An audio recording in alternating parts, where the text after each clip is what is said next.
At 10 in the morning, after the first round of voting during the 1991 Indian national election, then Prime Minister Rajiv Gandhi was on his way to a speaking event in the province of Tamil Nadu.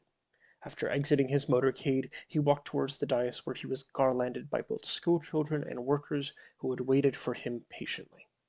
Among the many was Kalivani Rajaratnam, a 22-year-old woman wearing a green and orange dress who approached the then Prime Minister, bent down and detonated her hidden bomb vest, killing herself, Gandhi, and several others present at the event. Later investigations would find that the culprits behind these attacks were the Black Tigers, the Tamil Tigers' most elite group of fighters, known for their brutality and effectiveness at eliminating the hardest, most protected targets. And of all their weapons they used, the most effective weapon was the human bomb.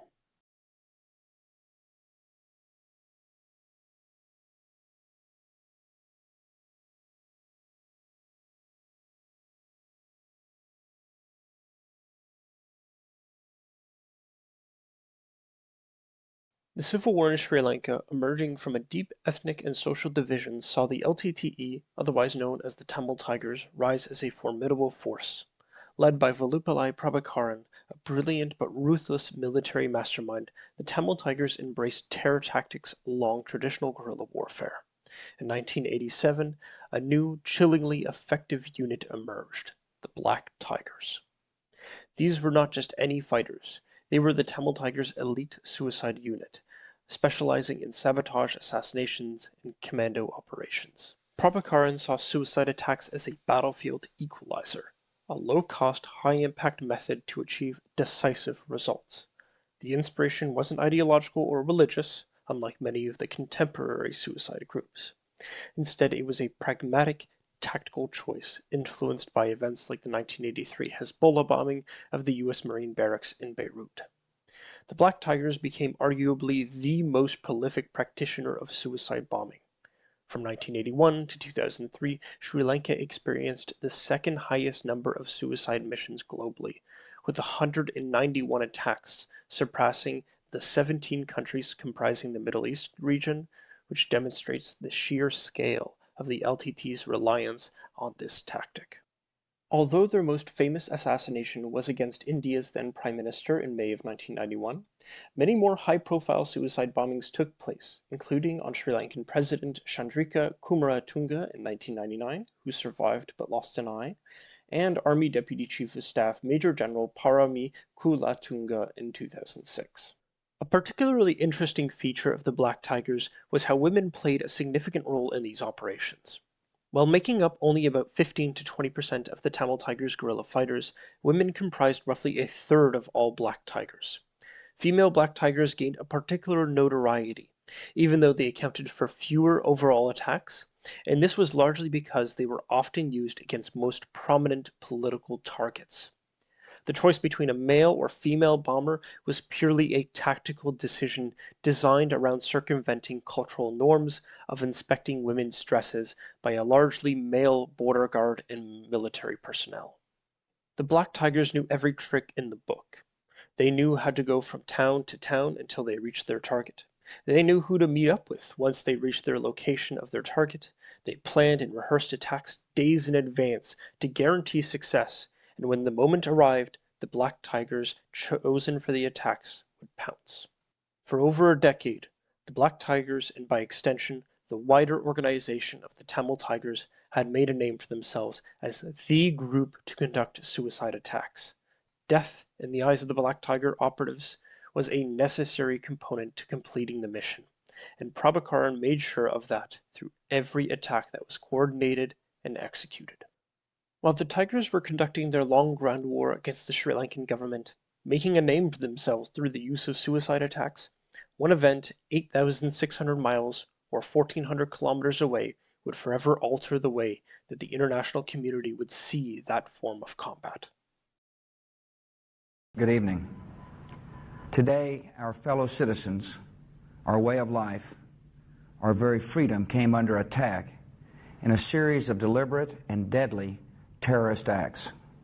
America and our friends and allies join with all those who want peace and security in the world and we stand together to win the war against terrorism. The period following the September 11th, 2001 attacks in the United States marked a pivotal and historic moment for the Tamil Tigers. While the LTTE had no involvement in 9/11, that event completely reshaped global perceptions of terrorism, particularly suicide attacks. Before 9/11, suicide bombings were already condemned by the international community. But the scale and symbolism of the attacks on the World Trade Center and the Pentagon propelled them into a new realm of global abhorrence. The LTTE had for years gained a chilling branding from their systemic and innovative use of suicide attacks. They had effectively mainstreamed this tactic globally. However, after 9/11, their signature tactic, which they saw as a military equalizer, became an insurmountable public relations and political liability. The world was now acutely sensitive to and aggressively combating any group employing similar methods. The politics of terrorist activity shifted dramatically. Any organization utilizing suicide bombings, regardless of their specific cause or history, was now seen through the lens of Al-Qaeda's barbaric attacks.